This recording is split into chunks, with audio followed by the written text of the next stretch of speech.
Hi, this is Ram Gopal Verma and congratulations to iDream for reaching 1 million subscribers.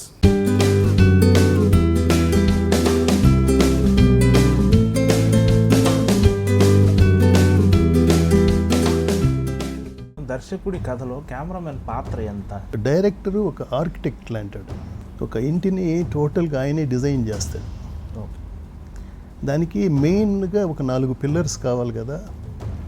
ఆ main 4 పిల్లర్స్లో ఒక pillar కూడా cinematographer అని నా feeling. 81లో మీరు స్టార్ట్ చేసిన తర్వాత 82, 84, 85 వరకు ఒకలాంటి సినిమాలు వచ్చాయి.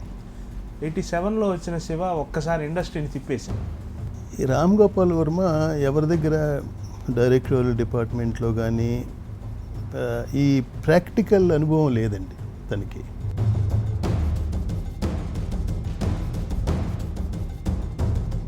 బట్ ఇతను నాకు మీరు ఎవరన్నా చెప్పండి, నాకు కెమెరామెన్ మాత్రం గోపాల్ రెడ్డి గారినే ఇవ్వండి. సినిమా చేశాక నాగేశ్వరరావు గారు ఆ సినిమా చూసి చప్పరించేశారు, ఇది పెద్దగా ఆడదని అని అన్నారు. ఫైనల్ కట్ అయిపోయిన తర్వాత రికార్డింగ్ అవ్వాల. చూసిన తర్వాత ఎలాగుంది గోపాల్ నీకు అన్నాను. డెఫినెట్గా ఓకే సినిమా, డెఫినెట్గా మనం సేఫ్ అన్నట్టుగా చెప్పాను.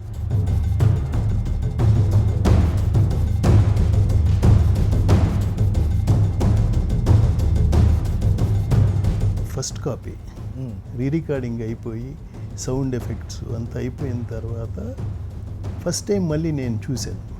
చూసిన తర్వాత ఈ సినిమా నేనే పని చేశానా అని అంత నేనే షాక్ అయ్యాను. అత్యంత సన్నిహితులో నాగార్జున గారు, అది జగమెరిగిన సత్యం. ఎలా మీ స్నేహం గురించి కొంచెం మీ మాటల్లో చెప్పండి సార్. ఓపెన్ అన్నమాట, లోపల ఒకటి బయట ఒకటి అట్లా ఉండే మనిషి కాదు.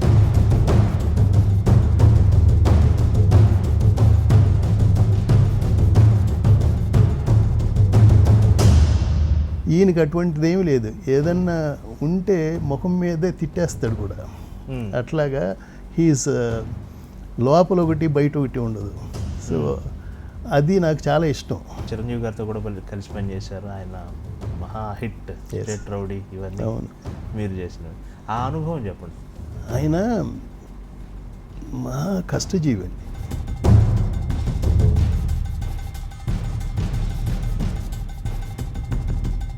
ఆయన షూటింగ్ చేసి వచ్చి సాయంకాలం ప్రతిరోజు. అంటే మీరు ఎంత సక్సెస్ఫుల్ కెమెరామెన్ అంత సక్సెస్ఫుల్ నిర్మాత. ఫస్ట్ నిర్మాతగా ఒక ఫ్రెండ్ వచ్చి మన ఇద్దరం కలిసి సినిమా చేద్దాం అని అన్న తర్వాత ఎవరు కరెక్ట్గా ఉంటారు అంటే బాలకృష్ణ కరెక్ట్గా ఉంటారు అంటే, అందులో నేను టెక్నీషియన్గా ఫస్ట్ టైం ప్రొడ్యూస్ చేస్తున్నానని బాలకృష్ణ గారు ఆయన తీసుకునే రికమెండేషన్లో కూడా టెక్నీషియన్ కోసం అని ఒక 25% తగ్గించి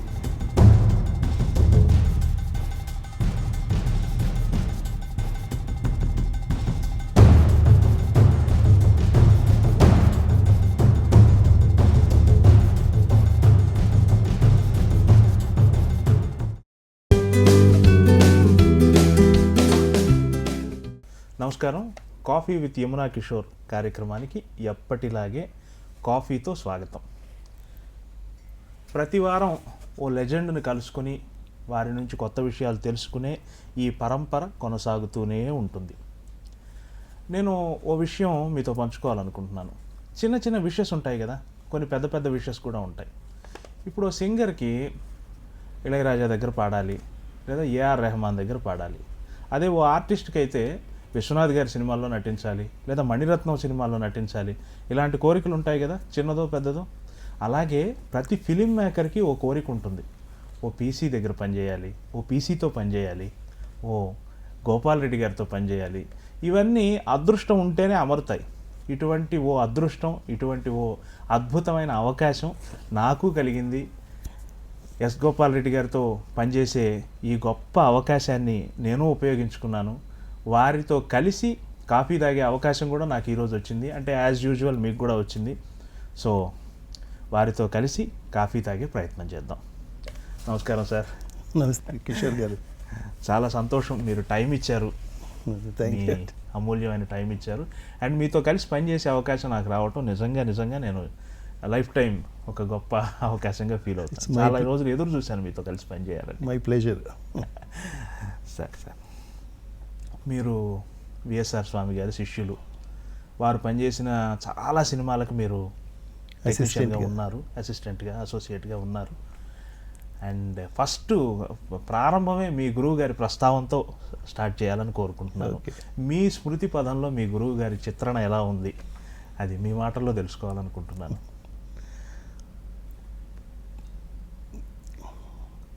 1968లో నా ఎస్ఎల్సి ఎగ్జామ్స్ అయిపోయిన తర్వాత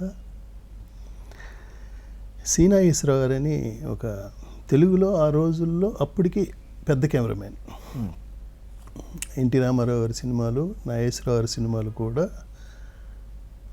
జగపతి బ్యానర్లో కానీ, ఎన్టీ రామారావు గారి పాండవ వనవాసం ఇట్లాంటి సినిమాలన్నీ ఆయన కెమెరామెన్గా వెరీ పాపులర్ కెమెరామెన్.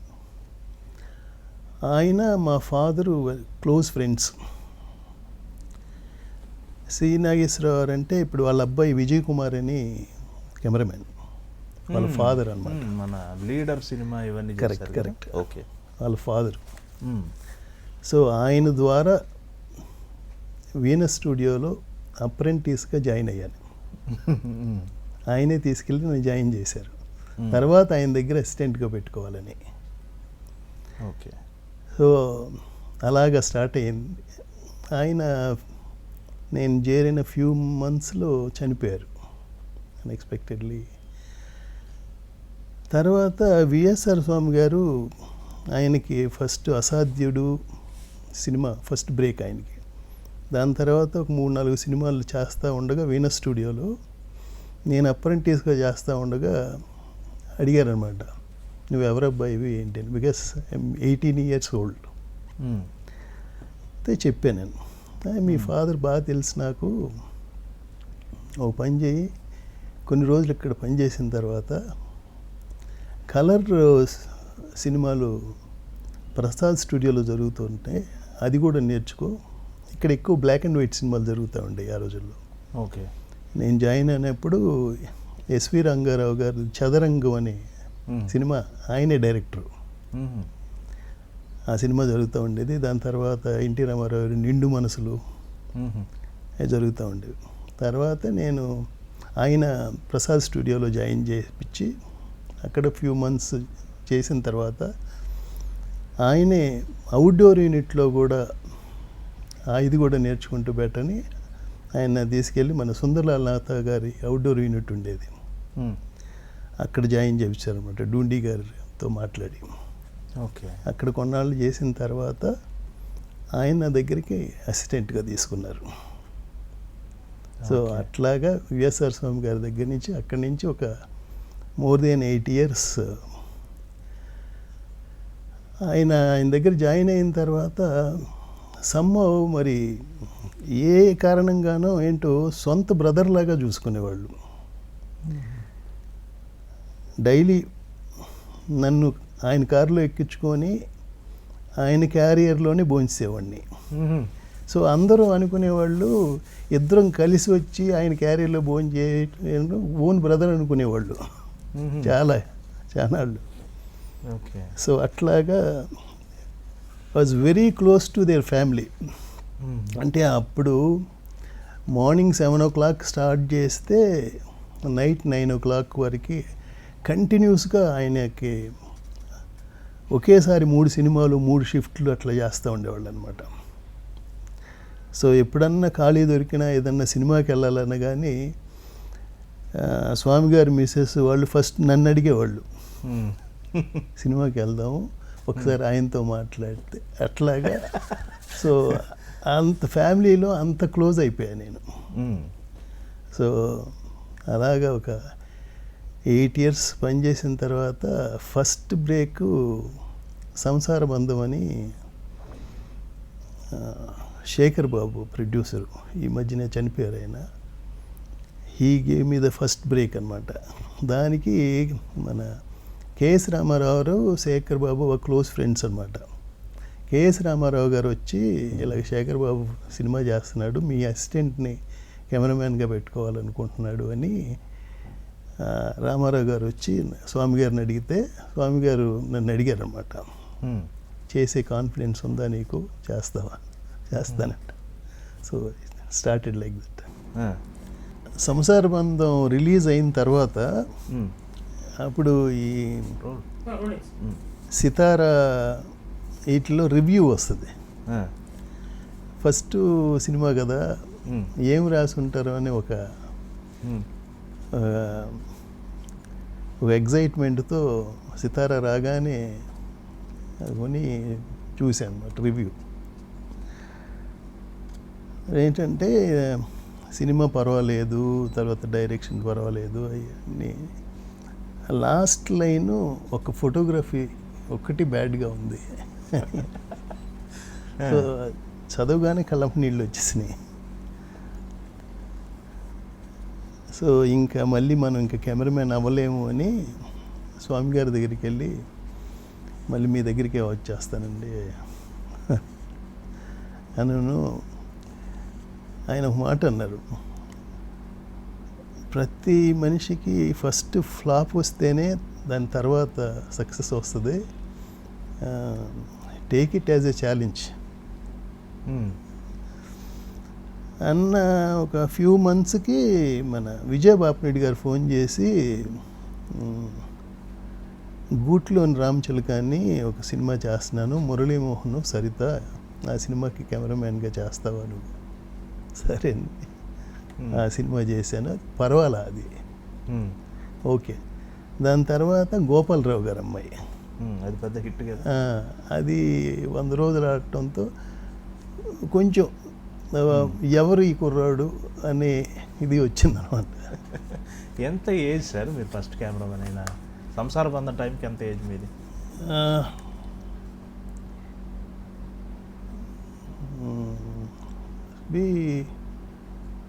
26 అనుకుంటా, 26.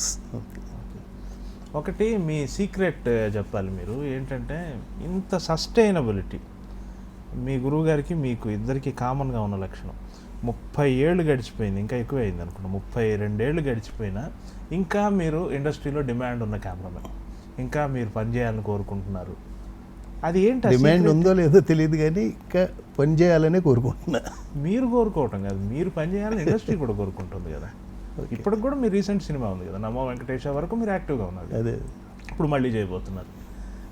నేను అనేది ఏంటంటే మీతో పాటు వచ్చిన 2 సెట్ల కెమెరామెన్లు వెళ్ళిపోయారు. 80s వచ్చిన వాళ్ళు ఇప్పుడు లేరు, 90s ఉన్న వాళ్ళు లేరు, 2000 తర్వాత వచ్చిన వాళ్ళు కూడా వాళ్ళ కెరియర్లు కూడా ఎండ్ దశలోకి వస్తున్నారు. నేను పేర్లు ఎత్తటం లేదు, చాలా జరుగుతుంది కదా. మీ సీక్రెట్ ఏంటి? 32 ఏళ్ల తర్వాత కూడా అదే ఉత్సాహంతో ఆ రీజన్ ఏంటి? రీజన్ ఏం లేదండి, ప్రొఫెషన్ మీద ఉన్న ప్యాషన్ అంతే తప్పితే దాని ప్రొఫెషన్ మీద ఉన్న ఒక గౌరవం. అంటే సినిమాల్లో కూడా ట్రెండ్లు మారిపోయాయి. 80s వచ్చిన కుటుంబ కథా చిత్రాలు లేవు ఇప్పుడు, ఆ తర్వాత వచ్చిన ఏమంటారు మాస్ సినిమాలు లేవు, అలా మారి మారి మారి మారి మారి వచ్చింది కదా. ప్రతి ట్రెండ్లోనూ ఇమిడిపోయారు మీరు. అది ఎలా? మీ భావ ప్రయాణం గురించి చెప్పండి. ఎలా అంటే మీకు ఏ దశలో అయినా ఈ ట్రెండ్కి నేను ఇంకా సెట్ అవ్వాలి, ఇంకా పర్ఫెక్ట్ అవ్వాలి, అట్లాంటి సాధన, అటువంటి ఇవేమైనా జరిగాయా? మానసిక సంఘర్షణలు ఏమైనా జరిగాయా? ఏం లేదండి, మనం ఆ టైంకి ఈ సినిమా మనం చాలా బాగా చేశాను అన్న ఫీలింగ్ ఉంటుంది. అది కొన్నాళ్ళు పోయిన తర్వాత మళ్ళీ ఆ సినిమా చూస్తే ఓ ఇన్ని మిస్టేక్స్ చేశానా మీకు కూడా అనిపిస్తుందా? డెఫినెట్గా అనిపిస్తూ ఉంటుంది. ఓకే, ఇప్పుడు ఆ మిస్టేక్స్ని అంతా కవర్ చేసుకొని మళ్ళీ ఫ్యూచర్లో ఇట్లాంటి మిస్టేక్స్ చేయకుండా చేయాలని, సో ప్రతి సినిమాకి మళ్ళీ మొదటి సినిమా లాగానే ఫీల్ అవుతాం. అండ్ ఇంకోటి ఏంటంటే మెయిన్గా బిగినింగ్ నుంచి ఫస్ట్ డైరెక్టర్ చెప్పే కథ కీన్గా వింటూ ఆయన ఎక్స్ప్రెషన్ ఉంటుంది కదా, అది ఆయన సెల్యులాయిడ్ మీద ఎలా పెట్టాలనుకుంటున్నారు అనేది మెయిన్గా అర్థం చేసుకోవటం. That's my main motive. ఇప్పుడు రాఘవేంద్రరావు గారు కథ చెప్పేటప్పుడు ఒక ఎక్స్ప్రెషన్ ఉంటుంది, రామ్ గోపాల్ వర్మ కథ చెప్పేటప్పుడు వేరే ఎక్స్ప్రెషన్ ఉంటుంది. సో అలాగా డిఫరెంట్ డైరెక్టర్స్ వాళ్ళు నెరేట్ చేసేటప్పుడు మనం వీ షుడ్, అది మెయిన్ వేవ్ లెంగ్త్ అనమాట. అది అర్థం చేసుకొని సెల్యులాయిడ్ మీద ఎలాగ చూపిద్దాం అనుకుంటున్నారు అనేది మెయిన్ నేను అర్థం చేసుకోవటం. దట్స్ మోస్ట్ నా సక్సెస్ఫుల్ ఇది. అందుకనే ఎక్కువ మంది కొత్త డైరెక్టర్లతో పనిచేయగలిగాను. ఓకే, ఆల్మోస్ట్ ఒక 14 మంది కొత్త డైరెక్టర్లతో చేయగలిగాను. అన్ని హిట్ సినిమాలే మీ దగ్గర దగ్గర. అది లక్కీగా ఎక్కువ సక్సెస్ రేట్ ఉంది. అవును, గ్రేట్. అంటే నేనేమనుకుంటానంటే అండి, నాకంటే తెలివి గల వాళ్ళు చాలామంది ఉండుంటారు సినిమాటోగ్రాఫర్స్. అదేంటంటే ఆపర్చునిటీ రావటం అది కొంత డెఫినెట్గా లక్కే. నాకు కరెక్ట్గా ఆపర్చునిటీస్ అలా వచ్చినాయి, అండ్ డిఫరెంట్ డైరెక్టర్స్తో, అలాగే డిఫరెంట్ సబ్జెక్ట్స్. అండ్ నా యంగ్ ఏజ్లోనే ఎల్వి ప్రసాద్ గారితో హిందీ సినిమా, అలాగా అమితాబ్ బచ్చన్తోనూ, దిలీప్ కుమార్తోనూ, ధర్మేందర్తోనూ, ఇట్లాగా ఇవన్నీ ఆపర్చునిటీ అన్నమాట. అది so that way I'm very fortunate. ఇంతమంది దర్శకులతో పనిచేశారు కదా సార్, మన తెలుగు కానీ హిందీ కానీ. అంటే ఇది నేను అకాడమిక్గా అందరికీ తెలియటం కోసం అడుగుతున్నాను. దర్శకుడి కథలో కెమెరామెన్ పాత్ర ఎంత? ఇప్పుడు దాని మీద చాలా కన్ఫ్యూజన్ ఉంది. కెమెరామెన్ ఎంతవరకు ఇన్వాల్వ్ అవుతారు, కెమెరామెన్ ఎంతవరకు భారాన్ని మోస్తాడు అనేది మీ మాటల్లో మీ నిర్వచనం ఏంటి? అంటే దర్శకుడికి కెమెరామెన్కి ఉన్న అనుబంధాన్ని మీరు ఏం చెప్తారు? హీస్ ఇప్పుడు డైరెక్టరు ఒక ఆర్కిటెక్ట్ లాంటాడు. ఒక ఇంటిని టోటల్గా ఆయనే డిజైన్ చేస్తాడు. ఓకే, దానికి మెయిన్గా ఒక 4 పిల్లర్స్ కావాలి కదా. ఆ మెయిన్ 4 పిల్లర్స్లో ఒక పిల్లర్ కూడా సినిమాటోగ్రాఫర్ అని నా ఫీలింగ్. ఒక పిల్లర్, వెరీ గుడ్. అంతే తప్పితే the whole thing is director's vision మొత్తం. He is the main architect. అది బిలీవ్ చేస్తాను నేను. ఒక రైటరు, ఒక మ్యూజిక్ డైరెక్టరు, ఒక సినిమాటోగ్రాఫరు, మేబీ ఒక డైలాగ్ రైటర్ కానీ, అట్లా ద 4 పిల్లర్స్. 81లో మీరు స్టార్ట్ చేసిన తర్వాత 82, 84, 85 వరకు ఒకలాంటి సినిమాలు వచ్చాయి. 87లో వచ్చిన శివ ఒక్కసారి ఇండస్ట్రీని తిప్పేసింది, పల్టీ కొట్టించింది. అప్పటి వరకు ఉన్న పారామీటర్స్ మారిపోయాయి, అప్పటి వరకు ఉన్న ఇది మారిపోయాయి. అందులో మీ చాలా పాత్ర ఉంది. అప్పటికి వర్మ గారు చాలా కొత్త డైరెక్టర్ కదా, ఆయన అప్పటికి పెద్ద అనుభవం ఉన్న కాదు అసలు. మీరంతా ఒక టీమ్గా ఏర్పడి అప్పటికి మీరే సీనియర్ ఒక రకంగా కదా. ఆ అనుభవం ఏంటి సార్?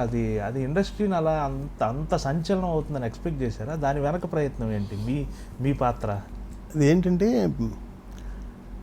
ఈ రామ్ గోపాల్ వర్మ ఎవరి దగ్గర డైరెక్టోరియల్ డిపార్ట్మెంట్లో కానీ ఈ ప్రాక్టికల్ అనుభవం లేదండి తనకి. ఓకే, తనకి ఫిలిం మేకింగ్ అనేది ట్రెమెండస్ ప్యాషన్. తను రోజు ఒక 4 సినిమాలు చూసాడు, because he owns the video library. ఆ లైబ్రరీకి వెళ్ళి నేను కూడా క్యాసెట్లు తీసుకుంటా ఉండగా పరిచయం అయ్యాడు. అక్కడి నుంచి అప్పుడప్పుడు నా రూమ్కి వస్తూ ఉండేవాడు, వచ్చి డిస్కస్ చేస్తూ ఉండేవాడు. ఈ సినిమా బాగుందండి, మీరు ఖాళీగా ఉంటే ఆ సినిమాకి ఒకసారి వెళ్ళొద్దామండి, మీరు చూడాలి తప్పకుండా. ఎట్లాగా ఓసారి నైట్ అయితే వచ్చి నా రూమ్లోనే పడుకొని వెళ్ళేవాడు. అలాగ కొన్నాళ్ళ తర్వాత నేను విజయ్ షూటింగ్కి నాగార్జునతో మన ఉడిపి షూటింగ్కి నేను కూడా వస్తానంటే నాతో పాటు తీసుకెళ్ళాను. అక్కడ నాగార్జునకి ఒక సబ్జెక్ట్ ఏదో చెప్పాడు, నాకు ఇలాగ డైరెక్షన్ చేయాలని ఉంది అని. నాగార్జునకి కూడా ఎలా పరిచయం అంటే వాళ్ళ ఫాదర్ కృష్ణరాజు గారు సౌండ్ ఇంజనీరు, నాగేశ్వరరావు గారు వాళ్ళు బాగా క్లోజ్, అన్నపూర్ణ స్టూడియోస్లోనే. సో నాగార్జున కథ విని ఇట్లాంటివి కాదు, అదే తను ఏంటంటే అప్పుడు సమ్ గోస్ట్ బ్యాక్ డ్రాప్తో అట్లాంటి కథ ఏదో చెప్పాడు, తనకి ఏదో అంత నచ్చినట్టుగా లేకుండా తను ఇట్లాగ ఒక యూత్ ఒక యంగ్స్టర్ హీరోగా అట్లాంటి కథ ఏదన్నా చేసుకో అప్పుడు ఆలోచిస్తాను అన్నట్టుగా ఏదో చెప్తే, కొన్నాళ్ళు ఈ సబ్జెక్టు శివ సబ్జెక్టు చేసుకొని చెప్పాడు. తను చెప్తే తనకి నచ్చి తను గేవ్ ద బ్రేక్ అనమాట. అయిన తర్వాత అప్పుడు వెంకట్ గారు ప్రొడ్యూసరు, వెంకట్ గారు తర్వాత సురేంద్ర గారు కూడా పార్ట్నర్ అనుకుంటే వాళ్ళ బ్రదర్ ఇన్లా. వాళ్ళు ఫస్ట్ టైం నువ్వు డైరెక్ట్ చేస్తున్నావు కాబట్టి ఆల్ యూ డబ్బు ఎక్కువైనా కానీ take the best of the cinematographer, best of the music డైరెక్టర్ని పెట్టుకోమని వాళ్ళు ఒక పెద్ద కెమెరామెన్ ఇద్దరు ముగ్గురు పేర్లు సజెస్ట్ చేశారు. అందులో నా పేరు లేదు. బట్ ఇతను నాకు మీరు ఎవరన్నా చెప్పండి, నాకు కెమెరామెన్ మాత్రం గోపాల్ రెడ్డి గారినే ఇవ్వండి, ఆయన చిన్న కెమెరామెన్ అయినా ఐఎమ్ కంఫర్టబుల్ విత్ హిమ్ అన్నట్టుగా నన్ను అడిగాడు అనమాట. సో దానికి పని చేస్తూ ఉండగా ఇలా డిస్కస్ చేసుకుంటా, సో అతని ఎక్స్ప్రెషన్ అర్థం చేసుకొని అట్లా చేశాను అనమాట ఆ సినిమా చేశాక నాగేశ్వరరావు గారు ఆ సినిమా చూసి చప్పరించేశారు, ఇది పెద్దగా ఆడదని అని అన్నారు. అయినా కానీ అది తెలియదు, కానీ నాకు వెంకట్ నేను ఇద్దరం కలిసి డబుల్ పాజిటివ్ చూసాం ప్రసాద్ ల్యాబ్లోనే, మేమిద్దరమే చూసాం. ఫైనల్ కట్ అయిపోయిన తర్వాత రికార్డింగ్ అవలా చూసిన తర్వాత ఎలాగుంది గోపాల్ నీకు అన్నాను. డెఫినెట్గా ఓకే సినిమా, డెఫినెట్గా మనం సేఫ్ అన్నట్టుగా చెప్పాను. అంతేగాని నేను పెద్ద ఎక్సైట్ అవ్వలేదు. ఓకే. అది ఫైనల్ ప్రింట్ వచ్చింది, ఫస్ట్ కాపీ రికార్డింగ్ అయిపోయి సౌండ్ ఎఫెక్ట్స్ అంతా అయిపోయిన తర్వాత ఫస్ట్ టైం మళ్ళీ నేను చూశాను. చూసిన తర్వాత ఈ సినిమా నేనే పని చేశానా అని అంత నేనే షాక్ అయ్యా. సో రికార్డింగ్తోనూ ఆ సౌండ్ ఎఫెక్ట్స్తోనూ సినిమాకి ఎంత ఇంపాక్ట్ ఉంటుందా అన్నది అప్పుడు నేను కూడా ఫస్ట్ టైం తెలుసుకున్నాను అనమాట. So the entire merit, the whole merit goes to the director. అతను మనం మేకింగ్ అప్పుడు కూడా టెక్నీషియన్ని ఇన్స్పైర్ చేస్తాడు. That makes lot of difference. మనం లైటింగ్ చేసేటప్పుడు అది ఏదో కొన్ని వీటి గురించి మనకి చెప్తూ ఉంటాడు అనమాట. దాంతో ఇన్స్పైర్ అయ్యి కొన్ని ఇంగ్లీష్ ఫిలిమ్స్ కోట్ చేయటం అలా చేస్తూ ఉండగా నేను అప్పుడు గాడ్ ఫాదర్ సినిమా రిలీజ్ అయింది. గార్డెన్ విల్లీస్ అనే కెమెరామెన్, ఆ కైండ్ ఆఫ్ లైటింగ్ ఈ సినిమాకి ఈ సబ్జెక్ట్కి బాగుంటుందని అట్లాంటిది ఫాలో అయ్యాను అనమాట. అది వర్కౌట్ అయింది బాగా. ఆ తర్వాత వర్మ గారి సినిమాలు కంటిన్యూస్గా చేశారు కదండి. క్షణక్షణం, తర్వాత శివ హిందీ చేశాను, దాని తర్వాత క్షణక్షణం మా ఓన్ బ్యానర్, తర్వాత గోవింద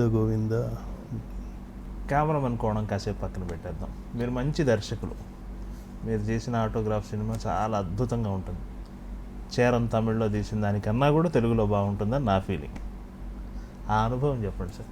నేను ఎప్పుడు డైరెక్ట్ చేయాలనే యాంబిషన్ కానీ అవి కానీ ఇప్పుడు ఉండేవి కాదు నాకు అసలు. బట్ నాకు బుక్స్ చదివేవాడిని,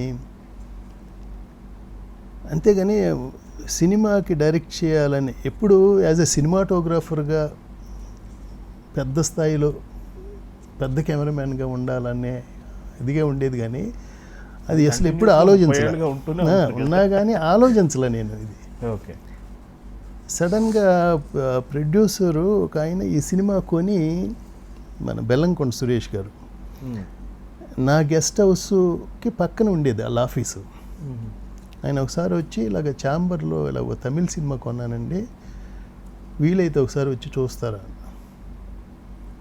కరెక్ట్గా ఆ రోజు ఖాళీగా ఉన్నాను, వెళ్ళి చూశాను. చూసిన తర్వాత అమితంగా నచ్చింది. నిజంగా నా హార్ట్కి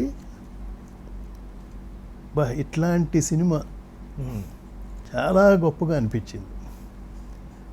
నెక్స్ట్ డే మార్నింగు నేను వెళ్తే మా ఆఫీస్కి వచ్చి ఎలాగనిపించింది సార్ అంటే, అసలు నాకు నిద్ర పట్టలేదు సార్, రాత్రి ఇంత మంచి సినిమా చూపించారు అన్న, ఈ సినిమా మీరు డైరెక్ట్ చేస్తారా అన్నాడు. సడన్గా షాక్ నాకు. ఊరికి జోక్ చేస్తున్నారా నిజంగా? లేదు సార్ నిజంగా అంటున్నాను, మీరు డైరెక్ట్ చేస్తే బాగుంటుంది అనుకుంటున్నాను అన్నాడు. గివ్ మీ సమ్ టైం అండి, నాకు మీరు నిజంగా అంటే నాకు అసలు ఈ ఉద్దేశం లేదు, బట్ ఈ సినిమా అంత నచ్చింది కాబట్టి నిజంగా ఆలోచించి 2 days టైం అండి చెప్తాను నేను అని. అసలు నేను చేయగలనా, దీనికి న్యాయం చేయగలనా నేను లేదా అని ఒకసారి ఆలోచించుకుంటే మనసులో అయితే చేయాలని అనిపించింది. సో ఆ క్లోజ్ ఫ్రెండ్స్ కేఎల్ నారాయణ,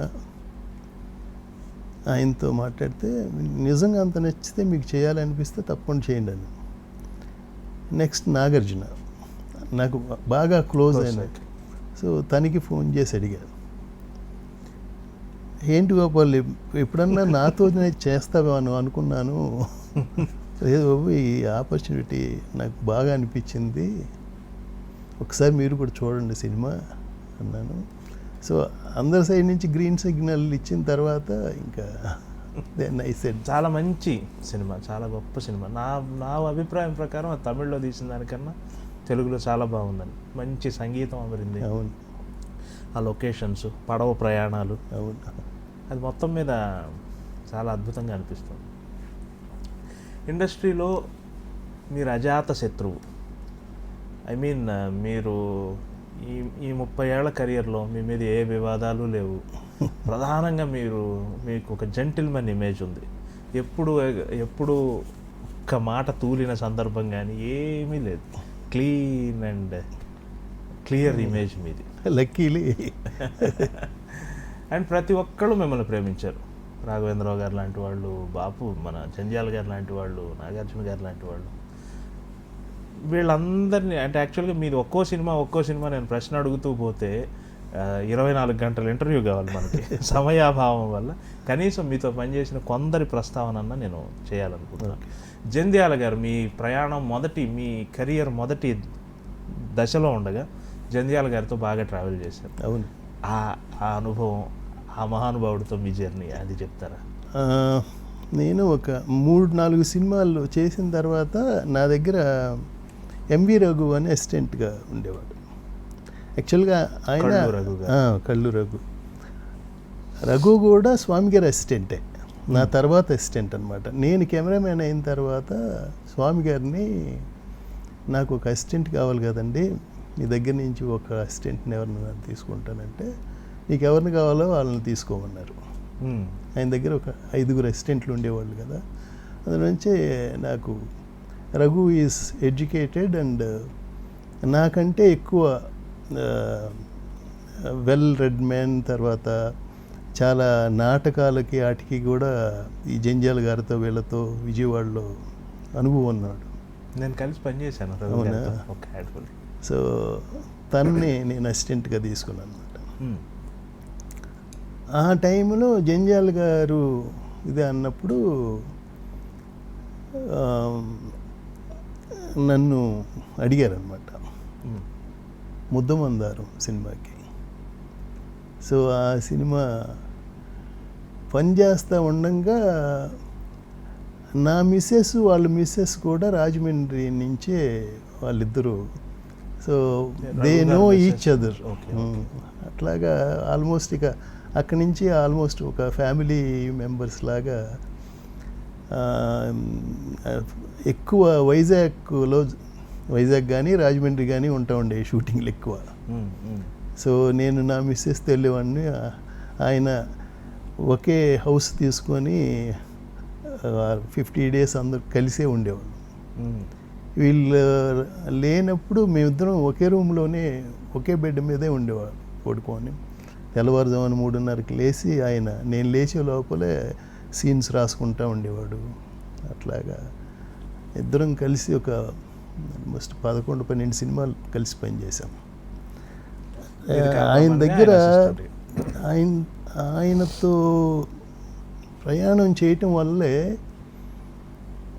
నాలో ఉండే రా ఇది స్లోగా ఫిల్టర్ అయిపోయి చాలా నేర్చుకున్నాను అన్నమాట ఆయన దగ్గర నుంచి.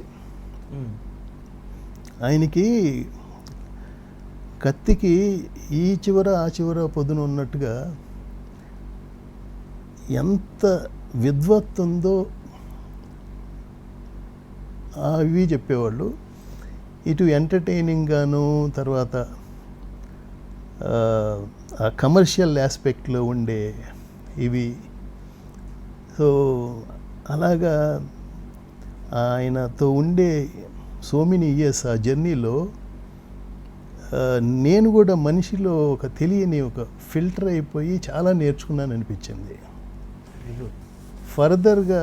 ఫర్దర్ జర్నీ ఆయన వల్లే నేను మిగతా సినిమాలకు కూడా బెటర్గా మిగతా వాళ్ళ ఇవి అర్థం చేసుకోగలగటం ఇవన్నీ కొంత ఆయన వల్ల.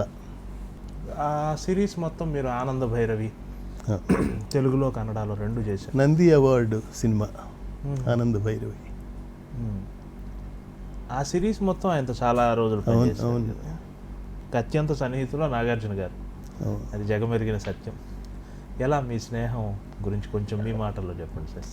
జనరల్గా నాగార్జున తన ఇది ఏంటంటే బాగా కొంచెం బిడియమైన మనిషి. అందరితో గబుక్కుని కలిసిపోలేరు. బాగా ఇష్టపడిన వాళ్ళతోనే కొంచెం సన్నిహితంగా ఉంటారు. అట్లాగా సంభవ్ నన్ను కూడా బిగినింగ్ నుంచి కొంచెం సన్నిహితంగా ఉండేవాడు అనమాట. తన పర్సనల్ విషయాలు మాట్లాడటం కానీ అట్లాగా నాకు కూడా ఓపెన్ అన్నమాట. లోపల ఒకటి బయట ఒకటి అట్లా ఉండే మనిషి కాదు. ఈ కొంతమంది కొంచెం హిపోక్రసీతో ఉంటారు కదా, ఇంకొకరిని నొప్పించకూడదని.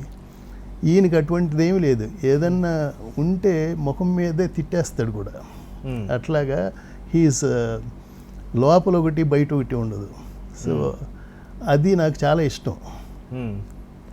సో అలాగా మీ ఇద్దరు కలిసి పనిచేసిన సినిమాల లిస్టు చూస్తే చాలా ఉన్నాయి. మీరు ఎక్కువ పనిచేసిన 15 సినిమాలు చేసినట్టున్నాను. ఆయన బ్లాక్ బస్టర్స్ అన్నీ మీరే. నాగార్జున గారితోనే కాకుండా చిరంజీవి గారితో కూడా కలిసి పనిచేశారు. ఆయన మహా హిట్ స్టేట్ రౌడీ ఇవన్నీ మీరు చేసినవి. ఆ అనుభవం చెప్పండి సార్. అది వెరీ కమర్షియల్ కదా. మీరు ఎంత సున్నితంగా ఉన్నారో అంత స్టేట్ రౌడీ ఆ సినిమా తలుచుకోగానే వచ్చేది వీరత్వం. అది ఆ ఎక్స్పీరియన్స్ చెప్పండి సార్. ఆయన మా కష్టజీవి అండి. ఆ రోజుల్లోనే యాక్షన్ సీక్వెన్సెస్ కానీ డాన్సెస్ కానీ ఆయనకంటే గొప్పగా చేసేవాళ్ళు ఎవరూ లేరనే పేరు ఉండేది. అయినా కానీ ఆయన షూటింగ్ చేసి వచ్చి సాయంకాలం ప్రతిరోజు 1 గంట పైన రిహార్సల్స్ పెట్టుకునేవాడు. నెక్స్ట్ డే సాంగుకి అంత హోంవర్క్ చేసుకునేవాడు అనమాట.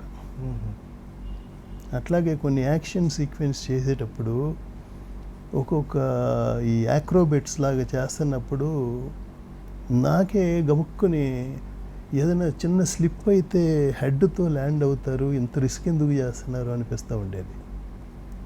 సో అమేజింగ్ పర్సన్ నిజంగా. ఆయన సిన్సియారిటీ అంటే అంత స్టార్ అయిన తర్వాత కూడా అది ఇది గ్రేట్. ఫస్ట్ సినిమా ఆయనతో మీకు అదేనా, స్ట్రేట్ రౌడీనా? అంటే ఎక్కువ సినిమాలు మన లోక్ సింగ్ను అరవింద్ గారు బాగా క్లోజ్ ఫ్రెండ్స్ అన్నమాట. అట్లాగే ఎక్కువ సినిమాలు ఆయన చేశారు. సుబ్రహ్మరెడ్డి గారు ప్రొడ్యూసర్ కదండి ఆ సినిమాకి. అవును, స్టేట్ రౌడీ. బప్పీ లహరి గారి మ్యూజిక్, బ్రహ్మాండమైన హిట్ సినిమా. అండ్ మీరు ఎంత సక్సెస్ఫుల్ కెమెరామెన్నో అంత సక్సెస్ఫుల్ నిర్మాత. మీ బ్యానర్ కూడా అంతే, మీకెంత పేరుందో మీ బ్యానర్ కూడా అంతే పేరుంది. ఫస్ట్ నిర్మాతగా ఓ ఫ్రెండ్ వచ్చి మన ఇద్దరం కలిసి సినిమా చేద్దాం అని ఫస్ట్ టైం ప్రేరేపించినప్పుడు జంజాల్ గారు నాకు ఒక కథ చెప్పారు. అది నాకు చాలా హృదయానికి చాలా బాగా నచ్చి, చేస్తే ఇట్లాంటి సినిమా ప్రొడ్యూస్ చేయాలి, డెఫినెట్గా నేషనల్ అవార్డు వస్తుంది. ఒక శిల్పి కథ అనమాట అది. అన్ఫార్చునేట్గా అది సెట్స్ మీదకి వెళ్ళలేకపోయింది అని అన్న తర్వాత ఎవరు కరెక్ట్గా ఉంటారు అంటే బాలకృష్ణ కరెక్ట్గా ఉంటారు అంటే, బాలకృష్ణ గారి దగ్గరికి వెళ్ళి ఇలాగా ఒక కథ ఉందండి, ఒకసారి మీరు వినాలి. అప్పుడు నేను బాలకృష్ణ గారితో కథానాయకుడు సినిమా చేస్తున్నా, మన రామానాయుడు గారిది. ఆయన బాలకృష్ణ టెక్నీషియన్ని బాగా ప్రేమిస్తాడు. సో తప్పకుండా వింటాను, ఒకరోజు ఈవినింగ్ ఇంటికి రండి అంటే జంజాల్ గారిని తీసుకొని వెళ్ళి వినిపించాను. He loved it. ఇమ్మీడియట్గా నెక్స్ట్ ప్లాన్ చేయండి, చేద్దాము. మీకు ఏదన్నా ఈ ఆర్కియలాజికల్ డిపార్ట్మెంట్స్ నుంచి ఓ శిల్పి కథ కదా, ఒక వరంగల్ ఓరుగల్ బ్యాక్ డ్రాప్లో పీరియాడికల్ అండి. పీరియాడికల్ అంటే మరీ ఎక్కడో అంత ఇది కాదు, రాజుల కాలంలో ఇది కాదు, ఆల్మోస్ట్ 19th సెంచరీలో ఇదే.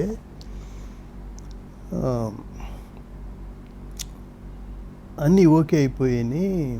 అక్కడి నుంచి నాకు ఇంకొక ఫ్రెండ్ సుధాకర్ రెడ్డి అని ఆయన పార్ట్నర్ అనమాట. నేను ప్రొడ్యూసర్గా అంటే మా ఫాదర్ తిడతారని చెప్పి నా పేరు ఉండకుండా చేయాలి అని చెప్పి నా పేరు వద్దు అని, అది లాస్ట్లో మళ్ళీ ఏదో అప్పుడు ఆడియో ఫంక్షన్ జరిగేది కదా, ఆడియో వాళ్ళు నాన్న పేరు కూడా ప్రొడ్యూసర్గా వేసారు. తెలియకుండా చేయాలనుకున్నది మళ్ళీ బయటపడిపోయింది. సో అది ఆ కథ అనుకున్నది అది జరగల. ఎందుకంటే అంత ఆల్మోస్ట్ అందరికీ అడ్వాన్స్ ఇచ్చేసి, హీరోయిన్ రాధిక అనుకున్నాం, ఒక హీరోయిన్ సుమలత అనుకొని ఆల్మోస్ట్ వాళ్ళకి అడ్వాన్సులు కూడా ఇవ్వటం అన్నీ అయిపోయినాయి. అందులో నేను టెక్నీషియన్గా ఫస్ట్ టైం ప్రొడ్యూస్ చేస్తున్నానని బాలకృష్ణ గారు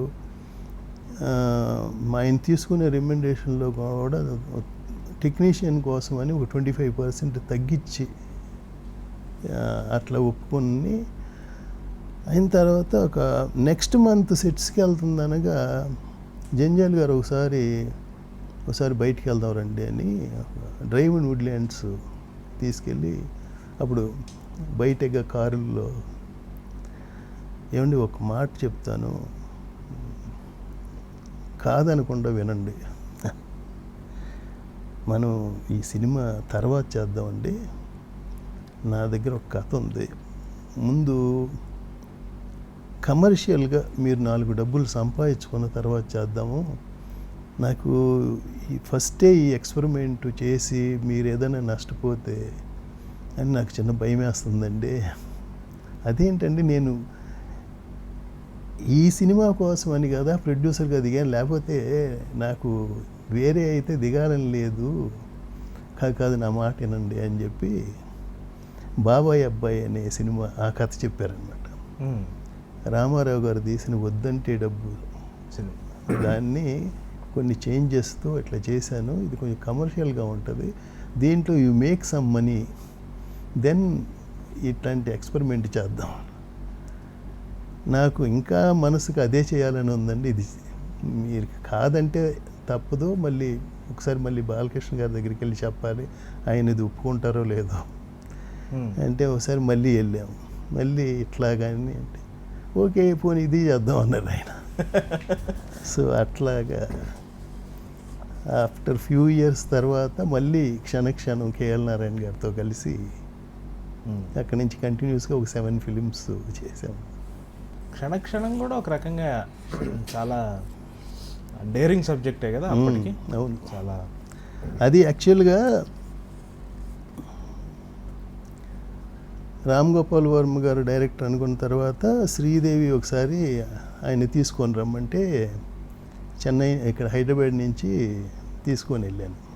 ఫస్ట్ టైం రాము ఫస్ట్ టైం. ఆయన జీవిత కాల నెరవేరు ఉంటుంది కదా. అవును.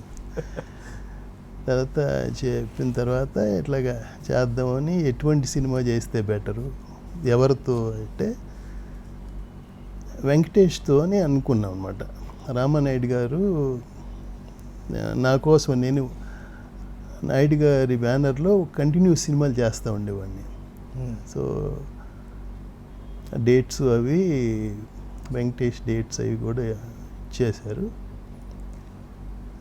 శ్రీదేవి వెంకటేష్కి నాకు బాడీ లాంగ్వేజ్కి ఎటువంటి కథ నచ్చుతుంది ఏంటి అనే డిస్కషన్లో తనే ఒక ఇంగ్లీష్ ఫిలిం చెప్పి ఇట్లాంటిదైతే బాగుంటుందేమో అని రొమాన్సింగ్ ద స్టోన్ అని ఒక లేజర్ డిస్క్, ఈ లేజర్ డిస్క్లు ఉన్నాయి చూసారా, అప్పుడు ఆ రోజుల్లో లేజర్ డిస్క్లు వచ్చేవన్నమాట.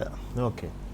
సో ఆ లేజర్ డిస్క్ తీసి ఒకసారి చూడండి, చూసి ఇట్లాంటిది అడాప్ట్ చేస్తే బాగుంటుందేమోనని షీ సజెస్టెడ్ అనమాట.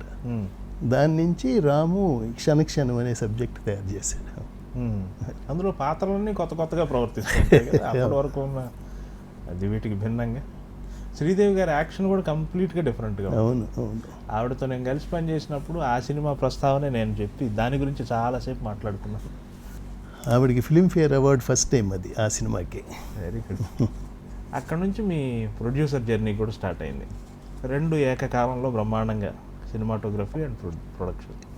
మీరు నిర్మించిన సినిమాల్లో మీకు బాగా ఇష్టమైన సినిమా చెప్పమంటే ఏం చెప్తారు? నాకు మామూలుగా ఎక్కువ ఫీల్ గుడ్ ఫిలిమ్స్ నచ్చుతాయండి. డ్రామా, ఫీల్ గుడ్ ఫిలిం, వాటిల్లో నచ్చిన సినిమా కొంత సంతోషం. అన్ని సినిమాలు మన బేబీయే, కానీ బాగా మనసుకు దగ్గరగా వచ్చాయి. సంతోషం కూడా చాలా డిఫరెంట్ సినిమా కదా, చాలా అద్భుతమైన సినిమా. మహానటుడు విశ్వనాథ్ గారు యాక్ట్ చేశారు అందులో. అదంతా సరే, 2000 తర్వాత వచ్చిన సినిమాల్లో వర్షం ఒక పెద్ద సంచలనం కదా. అవును.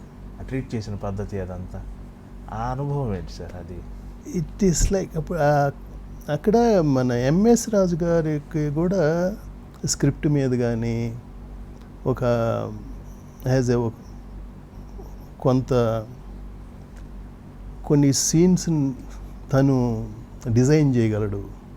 అట్లాగా వీఆర్ ఆల్ టుగెదర్ ఒక ఫ్యామిలీ లాగా. ఏదైనా బాగోపోయినా కానీ ఇది బాగోలేదు, రేపు దాన్ని మార్చి ఎలా చేద్దాం ఇట్లాగ అనుకుంటా. శోభన్ డైరెక్టర్, తను కూడా హీ ఈజ్ ఆల్సో రైటర్. అట్లా ఒక ఆల్మోస్ట్ ఎంఎస్ రాజు గారి సినిమాలన్నీ నేను కూడా ఒక పార్ట్ ఆఫ్ ద ఫ్యామిలీ లాగానే ఉండేవాడిని. ఫ్రమ్ ద బిగినింగ్ స్క్రిప్ట్ దగ్గర నుంచి నన్ను కూడా తీసుకెళ్తూ ఉండేవాళ్ళు. డిస్కషన్లో నేను కూడా పార్టిసిపేట్ చేస్తూ ఉండేవాడిని. అట్లాగా ఆల్ టుగెదర్. అంత సంచలన విజయం సాధిస్తుంది అనుకున్నారా? ఏ సినిమా అట్లా అనుకోవండి. మనం ఆ స్క్రిప్ట్కి న్యాయం చేసామా లేదా అనిపిస్తుంది తప్పితే అది వన్స్ రిలీజ్ అయిన తర్వాత ఏ రేంజ్లో ఉంటుంది అనేది అసలు ఎవరూ చెప్పలేమండి. అలా ఎప్పుడన్నా జరిగిందా సార్? అంటే ఇంత సీనియారిటీలో 30 ఏళ్ల సీనియారిటీలో మెతుకు పట్టుకోగానే అన్నం ఉడి ఎంతవరకు ఉడికిందో అర్థం అవుతుంది కదా, అట్లా ఈ స్క్రిప్ట్ చేస్తున్నప్పుడు ఇది తప్పుదారిలో పోతుంది లేదా ఇది పట్టుకున్నప్పుడు ఇది ఖచ్చితంగా హిట్ అవుతుంది, అట్లాంటి ఎక్స్పీరియన్సెస్ ఉన్నాయా? అది ఖచ్చితం అనేది ఎప్పుడు చెప్పలేమండి. బట్ ఒకసారి మొత్తం సినిమా చూసుకున్న తర్వాత ఎక్కడో తప్పు ఉంది, దీన్ని రీషూట్ చేసుకుంటే మనం అనుకున్నది రైట్గా ఉంటుంది అని లాస్ట్లో ఒక ఫ్యూ డేస్, ఒక 1 వీక్ కొన్ని సీనుల్లో కొన్ని చిన్న చిన్న రీషూట్లు చేసుకోవటం అవి జరుగుతాయి. అలాంటి సందర్భం ఏదైనా ఉందా? చాలా ఉన్నాయండి. చాలా సంతోషం కానీ, తర్వాత దొంగాట, అట్లా మెనీ ఫిల్మ్స్ అయిపోయిన తర్వాత చిన్న చిన్న రీషూట్స్ చేసి దాన్ని రీసెట్ చేయటం అనేది జరుగుతూ ఉంటాయి. ఇన్ని సినిమాల్లో ఈ సినిమా ఒక పర్టికులర్ సినిమా కోసం సవాల్గా తీసుకొని చేసిందో ఛాలెంజ్, ఇది ఇంత కష్టమైనా సరే దీన్ని అందుకోవాలి అని అట్లా బాగా కష్టపడిన సందర్భం ఏమన్నా సరే ఏ సినిమా? అంటే ప్రతి సినిమా మీ బేబీనే, నేను ఆ ఉద్దేశంతో అడగటం లేదు. ఈ సినిమాకి నేను చాలా కష్టపడ్డాను, సవాలుగా తీసుకున్నాను అనే ఏ సినిమా అని అనుకుంటారు? నా బిగినింగ్ డేస్లో మీరు అన్నారు కాబట్టి ఈ జంజాల్ గారితో ఒక సినిమా చేశానండి, నెలవంక అని. అది ఒక హిందూ ముస్లిం క్లాష్ మధ్యన ఒక విలేజ్లో యువతల ఒడ్డునేమో రాజుగారి కోట, కృష్ణానదికి అవతల ఒడ్డున వీళ్ళింట్లో పనిచేసే ఈ కూలీస్, వర్కర్స్ వీళ్ళందరూ అవతల ఒడ్డు. సో అటు సైడ్ ఎక్కువ వర్కర్స్ వాళ్ళు ముస్లిమ్స్, ఇటు సైడు బ్రాహ్మిన్స్, రాజుగారి కోట. ఇంటిగ్రిటీ దీని మీద చేసిన సినిమా అనమాట. ఆ రోజుల్లో ఇంత వాస్ట్ ఎక్విప్మెంట్ లేదు. నదికి అవతల ఒడ్డున నుంచి సజెషన్ షాట్స్ తీయాల్సి వచ్చేది.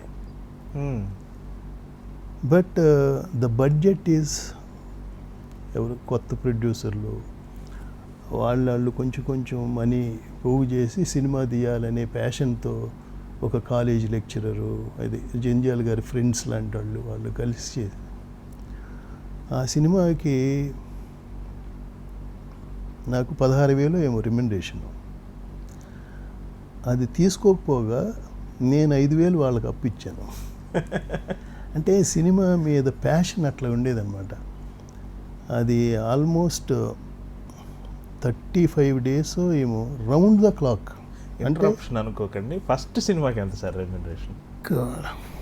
11,000 అనుకుంటా నాకు తెలిసి. ఓకే, ఇది చెప్పండి. నది ఈ నెలవంక అంత ఛాలెంజింగ్గా చేశాను అనమాట. అందులో సీన్స్ కూడా అట్లాగుంటాయి. ఆ రోజుల్లో రాజుగారు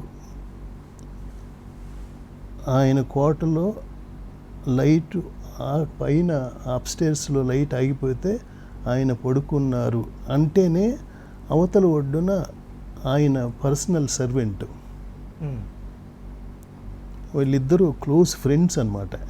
ఇద్దరు కలిసి చదువుకున్న వాళ్ళే. కాకపోతే ఏంటంటే ఒక ఆయన సర్వెంటు, ఒక ఆయన రాజుగారు.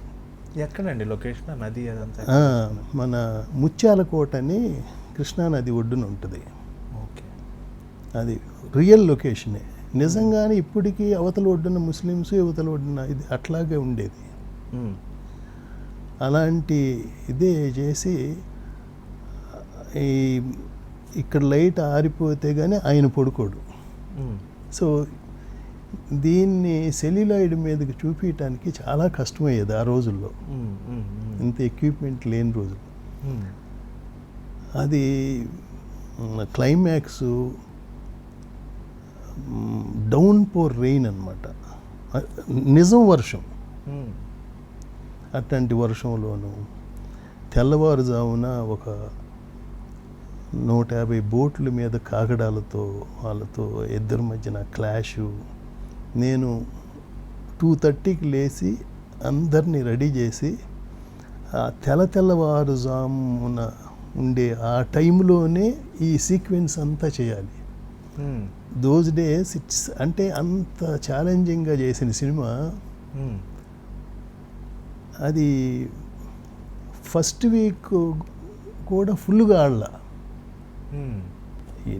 ఏం కారణాలు ఏదో మనకి మనసుకు చాలా నచ్చిన బ్యూటిఫుల్ డైలాగ్స్ చాలా బాగుంటాయి. గుమ్మడి గారును జేవి సోమయాజులు గారు ఈ ఇద్దరు ఫ్రెండ్స్. ఓకే, రెండు మతాల మధ్య ఆయన కొడుకు ఈయన కూతురు మళ్ళీ లవ్ చేసుకుంటారు. రాజేష్ అనే హీరో, తులసి హీరోయిన్.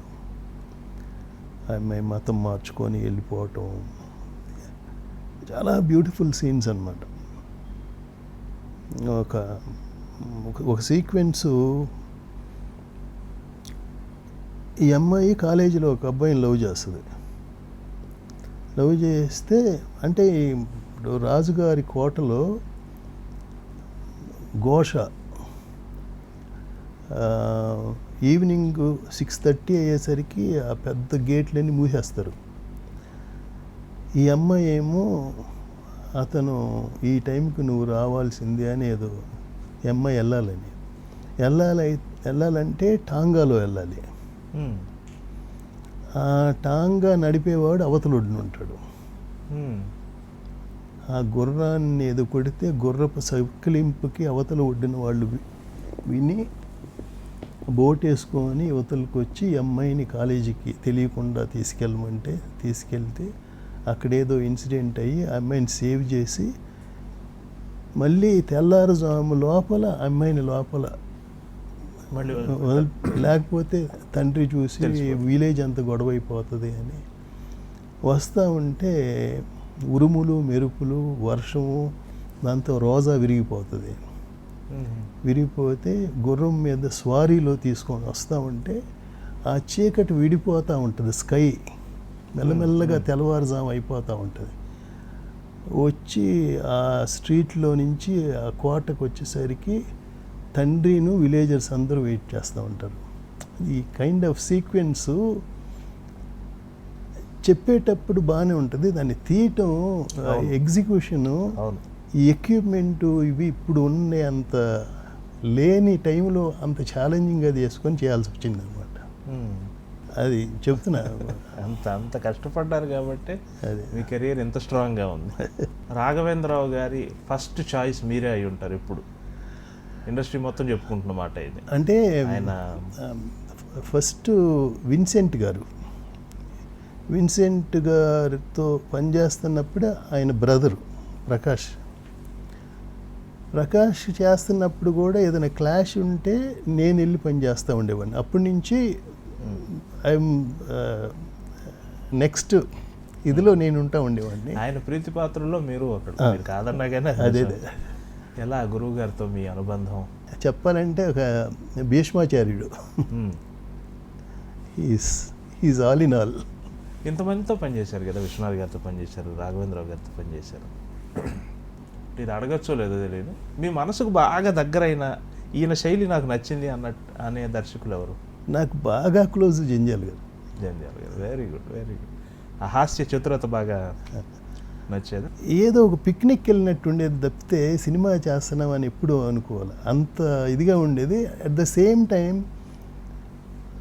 ఆయన దగ్గర నుంచి చాలా నేర్చుకుంటూ ఉండేవాడిని, ఇంత ఇదిగా ఉంటూ కూడా. అది ద గ్రేట్ మెమరీస్ ఆయనతో. 80s చూశారు, 90s చూశారు, 2000 తర్వాత చూశారు. ఫిల్మ్ మేకింగ్లో మీరు గమనించిన మార్పు ఏంటి సార్? అప్పుడు వాళ్ళలో ఇప్పటి వాళ్ళలో ఏం లేదు. జనరేషన్కి ఇంటెలిజెన్స్ పెరుగుతూ ఉందండి, అసలు డౌటే లేదు. There is no doubt about IQ అనేది. నేను 1968 నుంచి చూస్తున్నాను కదా, ప్రతి డికేడ్కి గ్రేట్ ఫిల్మ్ మేకర్స్ వస్తున్నారు. మనం ఊహించని విధంగా ఆలోచించే వాళ్ళు ఒక్కొక్క జనరేషన్, ఒక్కొక్క డికేడ్కి. బాహుబలి మన ఇమాజినేషన్కి అందని లెవెల్లో ఆలోచిస్తున్నారు వాళ్ళు. సో గ్రేట్ అండి, చాలా గొప్ప కోణం చెప్పారు. ఇంటెలిజెన్స్ లెవెల్ పెరుగుతూ ఉంది, డౌట్ లేదు. దాన్ని మీరు గుర్తించారు కాబట్టి ఈ జనరేషన్ కూడా అలా కనెక్ట్ అయిపోయారు. అంటే ఎప్పుడు నేను బీయింగ్ ఏ సినిమాటోగ్రాఫర్గా నేను ఎప్పుడు అప్గ్రేడ్ చేసుకుంటూ ఉండాలి కదా, latest making, new equipment, new lighting, everything you have to upgrade yourself. మీ తరానికి అంటే మీరు స్టార్ట్ చేయడానికి ముందున్న వాళ్ళు, మీ గురువు గారు కాకుండా వేరే కెమెరామెన్లు చేసిన వాటిలో ఇది నాకు బాగా నచ్చుతుంది, దాని నుంచి ఇన్స్పైర్ అయ్యాను, అట్లా ఏమని చెప్తారు మీరు? స్వామి గారిని సి యాక్చువల్గా చెప్పాలంటే అండి, ఇప్పుడు ఉండే సార్ ఇప్పుడు ఏంటంటే మనకి విస్తర్లో మనకు కావాల్సినవి అన్నీ వడ్డంతో అట్లా ఉంటున్నాయి. అప్పుడు ఏమీ లేకుండా వాళ్ళు అలాంటి వర్క్ చేయగలిగారంటే they are much great people. Okay, Marcus Bartley గారు కానీ. బాట్లే గారిని కలిసారండి మీరు? కలిశాను కానీ అంత ఇంటరాక్ట్ అయ్యే అంత ఏజీ కాదు. అప్పటికే ఒక ప్యాషన్తో చూడాలని వెళ్ళి దూరం నుంచి చూసి వచ్చేసారు. మీరు వచ్చాక కూడా సెట్స్ మారుతూనే ఉన్నాయి. వీళ్ళందరిలో కూడా మీకు నచ్చిన కెమెరామెన్ ఎవరు సార్? ప్యాస, మన గురుదత్ గురుదత్ గారి ప్యాస, వక్తనే కియా, అదొక ప్రయోగం కదండి. వక్తనే కియా పాటలో జస్ట్ హీరోయిన్ మీద మాత్రమే అన్బిలీవబుల్ అండి. రోజులు ఆ లైటింగ్ అది ఎలాగా చేసి ఉంటారో. గొప్ప విషయం ఏంటంటే ఆ గీతాదత్ పాట ఆవిడ పాడుతున్నప్పుడు ఏమాత్రం ఎగ్జాగరేషన్ లేకుండా స్థిరంగా ఉంటున్నట్టే ఆవిడ వహీదా రెహమాన్ ఎక్స్ప్రెషన్ ఇస్తారు. ఆ లైటింగ్లోనే ఆ భావాన్ని అంతా చూపిస్తుంది. There is some great cinematographers. అట్లాగే మన మనోజ్ కుమార్ సినిమాలకి ఉపకార్, పూరబోర్ పశ్చిమ్, రోటీ కపడా ఔర్ మకాన్ తీసుకుంటే ఫోటోగ్రఫీతో, లైటింగ్తో, కొన్ని యాంగిల్స్తో, కొన్ని కెమెరా మూమెంట్స్తో కూడా ఆ సీన్ని ఎంఫసైజ్ చేయొచ్చు అనే ఇది కొన్ని నేర్చుకుంటూ ఉంటాం. ఓకే, ఆయన తెలుగు ఆయనే. మన వాహిని స్టూడియో నాగిరెడ్డి గారికి వాళ్ళకి ఏదో రిలేషన్ అవుతారు ఆయన, విఎన్ రెడ్డి అని. ఆయన నాగిరెడ్డి గారి బ్రదర్ కొండారెడ్డి గారు కూడా. అవును, కొండారెడ్డి గారు కూడా కెమెరామెన్. వాళ్ళ అబ్బాయి మేమంతా బాగా ఫ్రెండ్స్ చిన్నప్పుడు. బాట్లే గారు చేయని సినిమాలన్నీ కొండారెడ్డి గారు చేసేవాళ్ళు కదా. అవును, కరెక్ట్. వాళ్ళ సన్స్ మేమంతా చిన్నప్పుడు ఫ్రెండ్స్ అన్నమాట. జగ్గయ్య గారి అబ్బాయి, నేను, ఘంటసాల గారి అబ్బాయి, కాంతారావు గారి అబ్బాయి, వీఆర్ ఆల్ మన మాస్టర్ వేణు గారి అబ్బాయి, భానుచంద్రు, వీఆర్ ఆల్ చైల్డ్హుడ్ ఫ్రెండ్స్ అన్నమాట. మన తోటగారి అబ్బాయి, తోట తరణి. మీ బాల్యం అంతా చెన్నైలోనేనా జరిగింది? పుట్టింది విజయవాడ దగ్గర తేలపురంలోని గన్నవరం, ఇప్పుడు ఎయిర్పోర్ట్ ఉంది కదా దాని పక్కన. కొన్ని రోజుల తర్వాత విజయవాడ షిఫ్ట్ అయిపోయాము. అక్కడి నుంచి మా ఫాదరు చెన్నైకి అదే సినిమాలో ఒక పార్ట్నర్గా, భరద్వాజ్ గారి ఫాదరు తమ్మారెడ్డి కృష్ణమూర్తి గారు, మా ఫాదరు, ఆల్ టుగెదర్ అనమాట. అది లక్షాధికారి డాక్టర్ ఆనంద్. సో నిర్మాత అనేది మీ బ్లడ్లోనే ఉంది. చేయాల్సిన ప్రయోగాలన్నీ చేసేసారు యాజ్ అ కెమెరామెన్. అన్నీ ఎక్కడ అంటే ప్రతి సినిమా కొత్తే కదా సార్. అవును అవును. ఇంకా ఇది చేయాలి అని ఇంకేమన్నా ఉందా సార్ మీ కోరిక? దేర్ ఆర్ లాట్, చాలా ఉన్నాయి, చాలా. కాఫీ విత్ యమునా కిషోర్ ప్రోగ్రాంలో మీ టైం చాలా ఇచ్చారు నాకు. అండ్ మీతో కలిసి కాఫీ తాగే అవకాశం నాకు రావడం కూడా నాకు చాలా సంతోషంగా ఉంది. Thank you. అండ్ మీతో పనిచేసే అవకాశం వచ్చింది, అది నేను చాలా గొప్పగా ఫీల్ అవుతున్నాను. మీతో కలిసి కంటిన్యూస్గా పనిచేయాలని నేను కోరుకుంటున్నాను. అంటే నాకు కూడా నా జర్నీలో మళ్ళీ ఇంకొక కొత్త వ్యక్తిని కలిశాననే ఫీలింగ్ నాకు ఉంది. Thank you sir, thank you sir. And నాకు చాలా రోజుల నుంచి అంటే నేను ఎప్పుడు ఈ ప్రోగ్రామ్ ద్వారా నా పశ్చాత్తాపం చెప్తూనే ఉంటాను. నేను కెరియర్ స్టార్ట్ చేసిన మొదట్లో అండి తమిళ కెమెరామెన్లు, హిందీ కెమెరామెన్లు వీళ్ళు మాత్రమే అడ్వర్టైజ్మెంట్స్కి పనికొస్తారు, మన తెలుగు వాళ్ళు కాదు అనే ఒక భ్రమలో ఉండిపోయేవాడు. తెలుగులో ఇంతమంది ఆణిముత్యాలు ఉన్నారని తెలుసు కానీ వాళ్ళు సినిమాకే పరిమితమేమో అనుకునేవాడు. అదే ఇప్పుడు నాకు మీబోటి సూపర్ కెమెరామెన్లు కలిసినాక నేను ఇన్ని రోజులు ఏం మిస్ అయ్యాననేది నాకు అర్థమవుతుంది సార్. నాకు యాడ్ ఇవి నువ్వు కూడా చేయొచ్చు కదా అని నాకు అశోక్ మెహతా గారు చాలా క్లోజ్ ఫ్రెండ్ అనమాట. చాలా అంటే one of the world's best కెమెరామెన్స్లో ఆయన ఒకరు. లక్కీగా ఆయన ఫ్రెండ్ అవ్వటం చాలా గ్రేట్గా ఫీల్ అయ్యేవాడిని. చెన్నై వచ్చినప్పుడు మా ఇంటికి పోయినానికి వచ్చేవాళ్ళు ఆయన. ఆయన చూడటానికి ఆల్ పెద్ద కెమెరామెన్లు అందరూ మా ఇంటికి వచ్చేవాళ్ళు.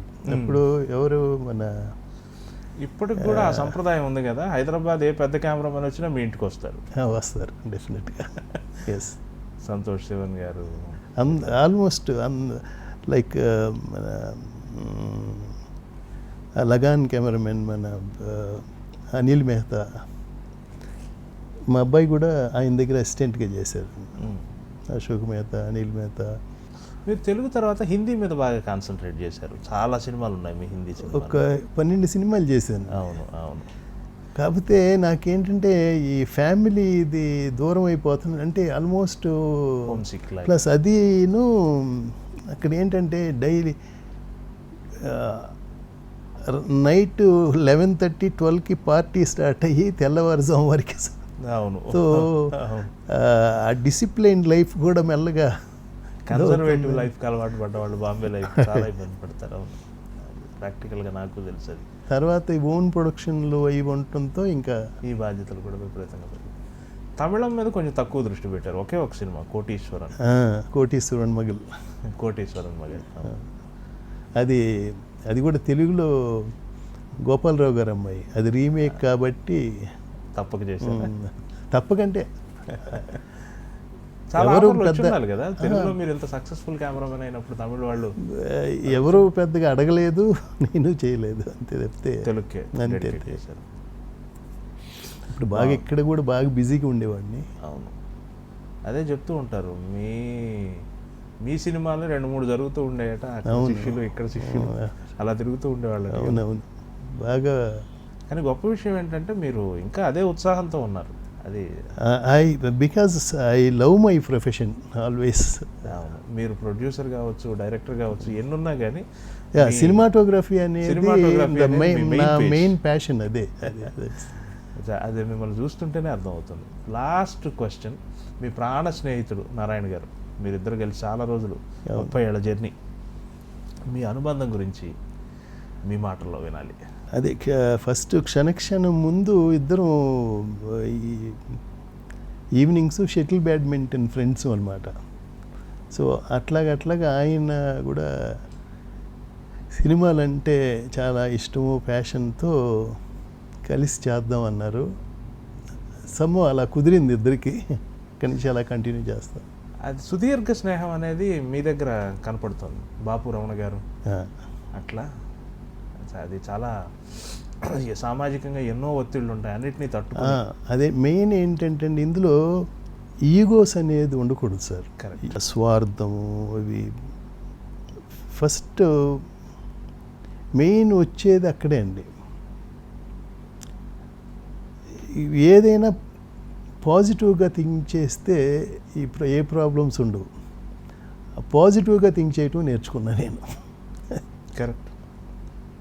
Tell me your friends, I shall tell you what you are అంటారు కదా. అదే మీ ఫ్రెండ్స్ని బట్టే, మీ ఫ్రెండ్స్తో మీ సుదీర్ఘ స్నేహాన్ని బట్టే మీరు ఎటువంటి వారో తెలుసుకోవచ్చు. ఇంక దానికి రెండో ఎంక్వైరీ అవసరం లేదు కదా. ఆయన కూడా సచ్ ఏ నైస్ జెంటిల్మన్. ఏమి నిర్మాణంలో ఎందుకు విరామం తీసుకున్నారు ఇప్పుడు మళ్ళీ? ఎప్పుడు ఒక్కోసారి ఏంటంటే మనకి తెలియకుండానే అన్నీ కుదురుతాయండి. ఒకసారి అనుకున్నవి కొన్ని కుదరలా. ఒక 2-3 ప్రాజెక్టులు అనుకున్నాము, అది ఆల్మోస్ట్ మెటీరియలైజ్ అయిపోయి దగ్గరికి వచ్చేసరికి ఏదో కారణాల వల్ల పక్క పెట్టేయటం అట్లా జరిగింది. బట్ నెక్స్ట్ ఇయరు చేద్దామన్న ఇదే. నాలాంటి వాళ్ళ రిక్వెస్ట్ ఏంటంటే మీరు మళ్ళీ డైరెక్ట్ చేయాలి. ఆటోగ్రాఫ్ లాంటి మంచి సినిమా మళ్ళీ మేము చూడాలి. నిజంగా నాకు మనసుకు నచ్చిన స్క్రిప్ట్ దొరికితే తప్పకుండా చేయాలనే ఉంది. ఇంకా అర్జీ ఉంది. అద్భుతమైన లిరిక్స్, అద్భుతమైన స్క్రీన్, మంచి లిరిక్స్. నాకు ఆ మౌనంగానే ఎదగమనే పాట చాలా ఇష్టమైన పాట. అవునండి. చిత్ర గారికి నేషనల్ అవార్డు తమిళ వెర్షన్కి వచ్చింది. అన్ని పాటలు బ్రహ్మాండంగా ఉంటాయి సార్. మన్మధుడే బ్రహ్మను పూని, గామ గామ హంగామ, చాలా అద్భుతం. యాక్చువల్గా కీరవాణి గారు ఇంకొక పాట చేశారు, మన్మధుడే బ్రహ్మన ఆ పాటకి లిరిక్ వేరే చేసి చాలా క్లాసికల్గా చాలా బాగుంటుంది. నాకేంటంటే ఎంత సాహిత్యంలో అంత ఇది ఉన్నా కామన్ మ్యాన్కి కూడా అర్థం అవ్వాలి అనే తత్వం నాది. అందుకని నేను చాలా బాగుంది. కెమెరాలో కూడా తెలుస్తుంది, చాలా క్లియర్గా ఉంటుంది, చాలా వివరణగా. ఎగ్జాక్ట్. అంటే ఇప్పుడు నైట్ ఎఫెక్ట్ అయినా ఏదైనా కానీ కామన్ మ్యాన్కి క్లారిటీ ఉండాలి. ఇప్పుడు వర్షం సినిమా ఉందండి, చాలా సినిమా వర్షంలో ఉంటుంది. వర్షం సినిమాలో కూడా మన ఎక్స్ప్రెషన్ తెలియాలి అనే ఆ డీటెయిలింగ్ తెలియాలండి. సినిమాటిక్ వ్యూహం అది కామన్ మ్యాన్కి తెలియటమే కదా, అది ఏదో ఒక ఇది చేయటం అని కాదు. I believe in that. So అలా వేరే సాంగ్ వద్దని ఇది అని ఆయనతో ఎక్స్ప్లెయిన్ చేస్తే మళ్ళీ వేరే లిరిక్ కొంచెం ఇదే ఇట్లాగా కామన్ మ్యాన్కి పాడుకునే విధంగా ఉండే పల్లవితో ఇంకో పాట చేశారు. యాక్చువల్గా ఆ పాట కూడా చాలా బాగుంటుంది. రికార్డ్ చేశారా? రికార్డ్ చేశారు. చాలా బాగుంది సార్. అందమైన సాయంత్రం మీతో గడపగలగటం, థ్యాంక్ యూ. చాలా నాకు ఆనందంగా ఉంది. సో భవిష్యత్తులో మరోసారి కూడా మిమ్మల్ని ఇలాగే కలుద్దాం. థ్యాంక్ యూ అండి, తప్పకుండా. షూట్లలో గెలవటం అదంతా వేరే విషయం. ఇలా కాఫీ తాగుతూ సరదాగా కబుర్లు, ఇది ఒక ఇంటర్వ్యూ లాగా నేను అనుకోవట్లేదు, ఒక చిన్న చిట్ చాట్ లాగా మీ నుంచి కొత్త విషయాలు తెలుసుకున్నట్టుగా అలాగే అనుకుంటున్నాను. Thank you very much sir. మరోసారి మళ్ళీ మిమ్మల్ని కలిసే ప్రయత్నం చేస్తాను. Please watch my interview with Yamuna Kishore with I dream channel. Thank you. iDream 1 million subscribers కి రీచ్ అయిందండి.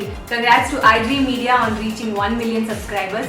iDream Media వాళ్ళు 1 million subscribers reach చేసినందుకు all the best and congratulations to you.